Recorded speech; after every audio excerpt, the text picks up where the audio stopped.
education. Let's move on and focus on India-China relations. And we're going to look at two issues today. China has halted its specialty fertilizer shipments to India in the last 2 months, while continuing its exports to other nations. These fertilizers are crucial for enhancing yields of fruits, vegetables. Chinese officials are reportedly avoiding inspection of India-bound consignments. This has effectively blocked exports through procedures. 80% of India's requirements for these fertilizers come from China. Beijing has also restricted the export of rare earth magnets to other countries, including India. And even though China has started releasing magnets on a case-by-case basis for companies in Europe and US, they've not released any consignment of magnets for India.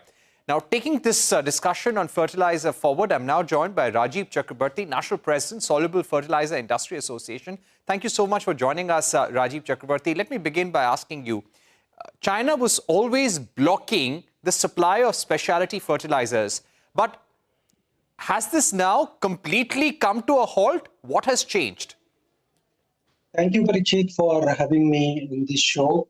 For the general understanding of the audience, I would like to give a brief introduction of specialty fertilizer in India.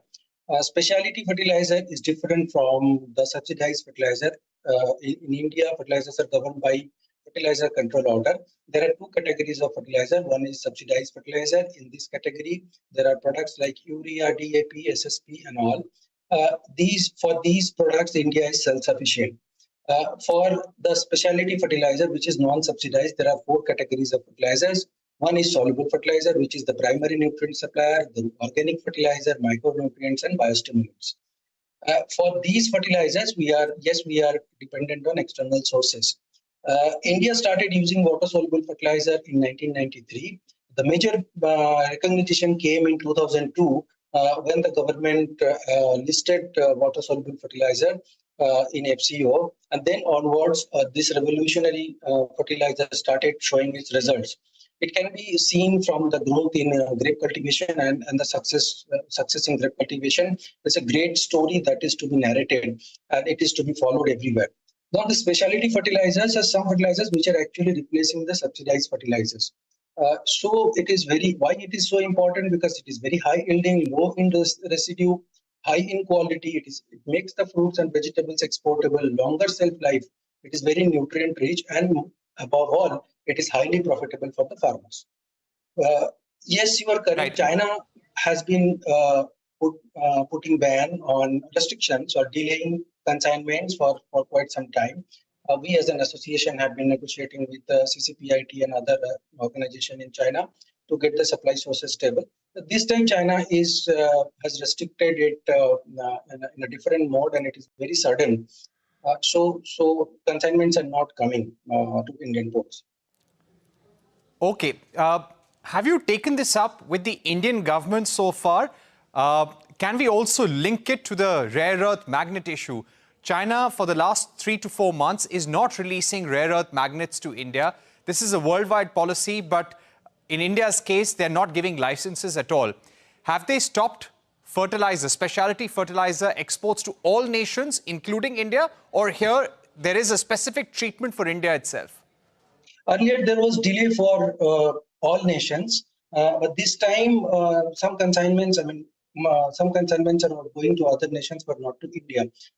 They have not issued any written explanation for this, but we have understanding that this CIQ arrangement, which is inspection arrangement in China, which is not getting approval from the Chinese authorities. So we are preparing a couple of things, because we understand that this can be a problem for the supplies. So we have been doing a lot of things at our end. I mean, approaching various other suppliers outside China, and then organizing trade fairs and direct communication with associations abroad. We are also contacting the embassies, Indian embassies overseas. They are also helping us. Rajib Chakraborty, what I'd also like to understand from you, how badly are we getting impacted with the absence of these specialty fertilizers from China, which are the particular sectors within India's agricultural framework which are getting directly impacted, where production could be impacted in the next few months? In the Kharif season, there is not much consumption of specialty fertilizer. This is the time for subsidized fertilizer only. The actual consumption starts from September onwards. We have 3-4 months where there will be not much consumption. But then for the next season, we need stable sources of supplies. Now about impact, what happens? These are very high yielding fertilizer. This makes the precision farming possible. So what happens when the prices of fertilizers goes up, specialty fertilizer? Then farmers switch from specialty fertilizer to the traditional fertilizers like urea and DAP. This process actually decreases the yield. When the yield is decreases, obviously the prices of vegetables and fruits goes up. I think this has happened in the past also, and this was one of the reasons why these tomato prices increased in 2024. The impact is like that only. All right, so there could be a possible price increase because of low crop yields. And let's see how things will turn out over the months to come. Thank you very much, Mr. Chakraborty, for joining us. We're taking a short break, but coming up on the other side, Defence Minister Rajnath Singh met his Chinese counterpart on the sidelines of the SCO meeting in Qingdao. The Defence Minister has also urged for bridging trust deficit between Beijing and New Delhi post the 2020 border clashes. We speak on that and much more with India's former envoy to China, Ashok Kanta, on the other side.